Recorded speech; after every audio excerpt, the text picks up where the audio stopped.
All right, let's jump right in. Today, we're unpacking a really unique document. It's called the Anti-Trauma Bonding Field Manual.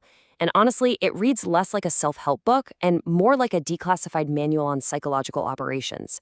It says it was written in urgency, under sky-wide pressure. So yeah, it's intense. Let's get into it. And right from the jump, you get the tone. This one sentence says it all. It's framing this whole thing not as some gentle healing process, but as an active, defiant fight for your own mind. It suggests that just seeing things clearly isn't a passive state, it's an act of rebellion. So, what exactly is this thing? Well, the author pitches it as a literal field manual. It's designed to help you spot and push back against what they describe as this wave of psychological manipulation happening all around us, especially in politics and media. The whole thing is even structured like a military guide. You've got threat assessments, countermeasures, and protocols. And to give you a sense of how dense this manual is, we can even see how a few different AI models grappled with it.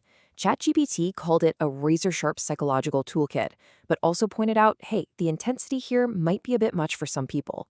Claude found it profound and empathetic, but noted that its focus on specific political figures might make it less universal. And Perplexity AI saw how it connects with existing research, but said, it could really use more citations to back things up. It just goes to show you, this is a really complex document we're diving into. Okay, so now let's get into what the manual calls its threat assessment. Because to really get the solutions it offers, you first have to understand the problems it's trying to solve. The author lays out a very specific vocabulary to describe what they call the machinery of manipulation. At the very center of all this is a concept called trauma bonding. The manual argues that this isn't real loyalty or love. No, it's described as this really powerful, confusing bond that gets formed in chaotic situations. The abuser becomes both the source of your pain and what feels like the only source of safety. It's a really disorienting dynamic. The manual then tries to give some historical context for these kinds of tactics. It points to something it calls the Roy Cohn Doctrine, defining it as a specific playbook for psychological warfare. The rules are simple. Never, ever apologize. Always be on the attack, and just deny everything until your opponent starts to question what's even real anymore. According to the manual, this is the origin of a certain style of public debate we see today. Which leads us to a very specific and, a very politically charged term the manual actually coins: Trump derangement inversion, or TDI. The author describes this as a kind of psychological judo move. It's basically a powerful form of projection, where you accuse your critics of doing the exact thing you yourself are doing. The goal? To confuse them so much that they start to doubt their own sanity. So this brings us to a really critical distinction the manual draws. It puts two types of connection side by side. On one hand, you have authentic loyalty. It says this is built on mutual respect, it's something that's earned, and it's not afraid of being questioned.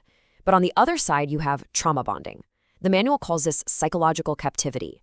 It runs on fear, and it demands total blind obedience. Okay, so if that's the machinery, how would you even know if it's affecting you or people around you? The manual doesn't frame this as just having a different opinion. It calls it a psychological occupation, and it gives you a whole checklist of symptoms to look out for. So, according to the manual, this so-called occupation has some telltale signs. It tells readers to look for things like a freeze or fawn response when dealing with authority, getting confused between what's right and what's loyal, and just this deep sense of emotional exhaustion or even apathy. And this quote right here, it really gets to the core of the manual's whole perspective. The argument is that these manipulative ideas aren't just opinions you can agree or disagree with. It calls them psychic malware, like a virus for your mind that bypasses your logic, embeds itself in your emotions, and feeds on any unresolved trauma. All right, so that was the diagnosis. Now, let's talk about the prescription. A huge chunk of this manual is dedicated to what it calls countermeasures and sovereignty protocols. And these are actual practical things you can do to, in its words, reclaim your own mind. So the main tool the manual offers is this 4-step ritual for when you're feeling confused or overwhelmed. First, you ground yourself in the physical world. Then you reclaim your mind, literally saying it out loud. Next, you anchor yourself by remembering a true moment of freedom. And finally, you interrupt any looping thoughts with a sharp sensory cue, like splashing cold water on your face. It also gives you a tool for sifting through all the noise out there, called the 3C filter. It's a really simple but pretty powerful set of questions you can ask yourself about any piece of information you come across. What's the context here? Who benefits from this? Is it consistent with what we already know to be true? And what's the intended consequence? What is this story trying to get me to do or feel? And for those moments of really intense pressure, the manual has this 5-step emergency plan. Think of it like a quick reference guide for when you feel triggered. It's designed to walk you back from that initial gut reaction to a place where you're anchored in your own truth again. But beyond all these in-the-moment tactics, the manual is aiming for something much bigger. It's not just about defending against attacks. The long-term goal is to build a kind of emotional and psychological immunity. This slide really lays out the path to that end game. The manual says to retrain your sense of safety, to flat out refuse despair, and to treat the act of celebrating your life as a form of resistance.